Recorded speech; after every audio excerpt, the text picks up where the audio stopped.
एक जमाने में फारिस का एक ताकतवर और आदिल बादशाह था। फतूहात की बदौलत उसकी शोहरत चारों तरफ फैली हुई थी, मगर उसकी जिंदगी में एक खालीपन था। उसके कोई वारिस नहीं था। एक दिन दरबार में एक दूर दराज का ताजिर आया और तन्हाई में बादशाह से बोला, ऐ बादशाह सलामत, मैं आपके लिए एक ऐसी हसीन कनीज लाया हूं कि अगर आप पूरी दुनिया ढूंढ लें तो भी उस जैसी न मिलेगी। जब वो लड़की दरबार में दाखिल हुई तो बादशाह हैरत ज़दा रह गया। उसकी खूबसूरती देखकर लगता था जैसे समंदर की कोई परी उतर आई हो। बादशाह फौरन उस पर आशिक हो गया और उसी दिन शादी कर ली। उसे महल के सबसे खूबसूरत कमरे में रखा गया, जहां खिड़कियां समंदर की तरफ खुलती थी। कीमती लिबास, मोतियों के हार, हीरे और जेवरात सब कुछ पेश किया गया। मगर 3 दिन गुजरे।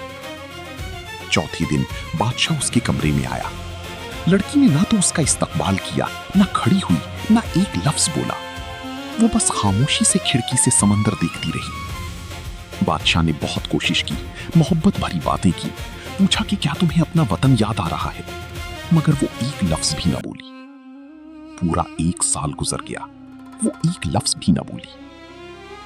फिर एक दिन उसने एक बेटे को जन्म दिया। बादशाह की खुशी आसमान को छू गई। वो अपनी मलिका के पास गया और दिल की गहराई से बोला, ऐ मेरी जान, अगर तुम मुझसे सिर्फ एक लफ्ज भी कह दो तो मैं सारी उम्र खुश रहूंगा। बस एक लफ्ज। उस लम्हे उस हसीन कनीज के लबों पर पहली बार हल्की सी मुस्कुराहट आई। फिर उसने नर्म मगर पुरएतमाद आवाज में कहा, ऐ बादशाह सलामत, मेरे पास आपसे कहने को बहुत कुछ है। वो बोली, अगर मुझे आपसे औलाद न होती तो मैं कभी आपसे मोहब्बत न करती और हमेशा खामोश रहती, मगर अब मैं आपसे वो मोहब्बत करती हूं जो आपके लायक है। बादशाह की आंखें नम हो गईं। उसने पूछा कि आखिर 1 साल तक खामोशी क्यों थी। तब उसने अपनी असल कहानी सुनाई, जो सुनकर बादशाह हैरान रह गया। मेरा नाम गुलनार है, समंदर का फूल। वो समंदर की सल्तनत की शहजादी थी। उसके वालिद समंदर के अजीम बादशाह थे। दुश्मनों के हमले के बाद खानदान भाग निकला। गुलनार गुस्से में समंदर छोड़कर जजीरे पर आ गई, जहां एक लालची आदमी ने उसे अगवा करके बेच दिया। यूं वो फारस के बादशाह तक पहुंची। गुलनार ने कहा, अगर आपने मुझसे इज्जत और मोहब्बत का सुलूक ना किया होता तो मैं इसी खिड़की से समंदर में कूद कर चली जाती। फिर उसने समंदर की दुनिया के हैरान कुन राज बताए। वो पानी में सांस लेते हैं, वहां भी दिन रात होते हैं।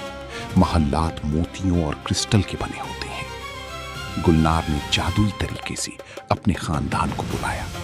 समंदर खुला और बाहर निकले उसका भाई बादशाह साले, माँ और रिश्तेदार।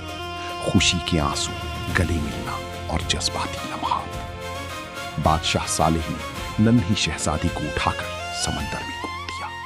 फारस का बादशाह खौफ से चीख उठा, मगर थोड़ी देर बाद बच्चा वापस आया, बिल्कुल सेहतमंद। आखिर में बादशाह सालेह ने कीमती तोहफा दी और कहा, ये मामूली तोहफा है हमारी तरफ से। फारस का बादशाह गुलनार से बोला, अगर मैंने अपनी आंखों से ये सब मुझसे ना देखी होती तो यकीन ना करता।